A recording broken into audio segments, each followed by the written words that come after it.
I can't believe he did it. Oh my gosh. This just popped. I just refreshed it, and he's hit it. All right. Hi, my name is John Delarose. I'm a #1 best-selling author and award-winning comic creator. I've got Overmind on Kickstarter right now. As you can see, we're almost to that $1 million mark. $21,000, 341 backers. If you like great science fiction, this is fun action adventure, and this is from somebody who's done this before. I've written 43 comics and produced them all. You can count on me to deliver a great story towards you. Please check this out. Support our work. Support conservative culture. These are the alternatives to what's going on out here. Me, Eric July, Ethan Van Sciver, we're the ones out there really pushing the culture war and actually going to change things. So please support. I appreciate you guys who have done so. That link's in the description below. All right, getting to the story of the day. You know what's coming. You know it. You saw the title. You saw the thumbnail. Isom, #1. Eric July's first book in his Rippaverse universe has just crossed that $1 million threshold.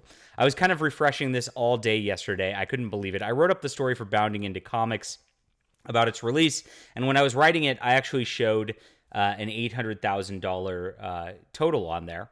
But overnight, that crept up, and I just kept on looking this morning, waiting for this to pop. You knew it was going to happen. I knew it wasn't going to linger. I knew it wasn't going to slow down or anything like that. $1 million. Holy crap. This is showing the power of what's going on, and you can bet that the establishment is shook right now. I've already seen a bunch of tweets on Twitter. You won't, of course, being like, Eric July is that one black friend that the alt-right always likes to point to. It's always funny how they accuse people of racism for being friendly with a black guy. It's like, don't you think your comments really, the racist kind of ideal there? When you got an actual white supremacist out there, you don't have somebody having a black friend that they're using as a token. They don't tend to, be nice towards people of different skin colors. That's kind of how racism allegedly works. I guess not in 2022. I also saw other tweets calling him Uncle Tom, of course, by white people posting that online. It's really sick how they want to make this about Eric July's race, how they want to just write everything he does off because of that. But that's what the left does every single time. Their attempts in culture are always to divide us. Their attempts in culture is to try to make sure that there's no cohesive group that can fight against them.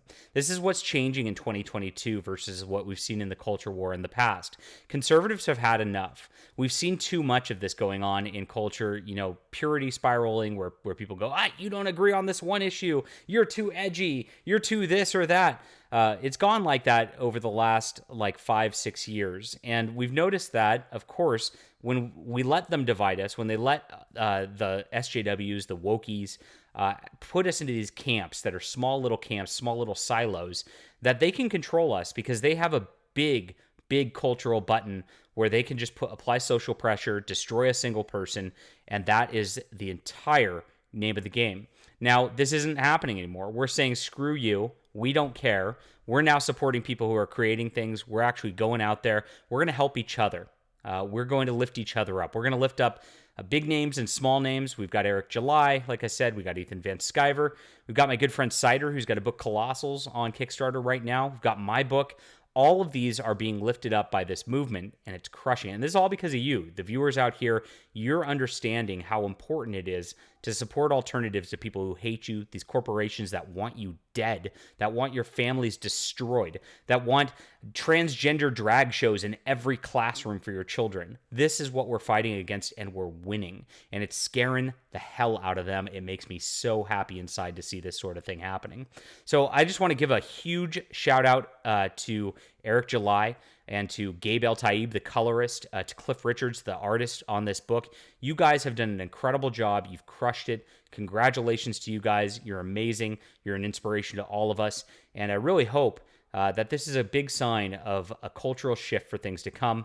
And thank you to the audience out there who is, of course, watching these videos, of course, fighting back on social media, and of course, voting with your dollars about these projects like Eric July's, and of course, like mine. Again, I'm not at the $1 million mark, but I've got a 6,000 subscriber channel. This is pretty good to have this, and it is our most successful Kickstarter ever. So everything's on its way up, winning, winning, winning. And, I love making a positive video. It feels good. Feels good. All right. Leave a comment down below with what you think about this. Love to hear from you. Did you go in on the $1 million Kickstarter? Did you go on mine? Love to hear from you. Of course, hit that like and subscribe button. We'll be back soon.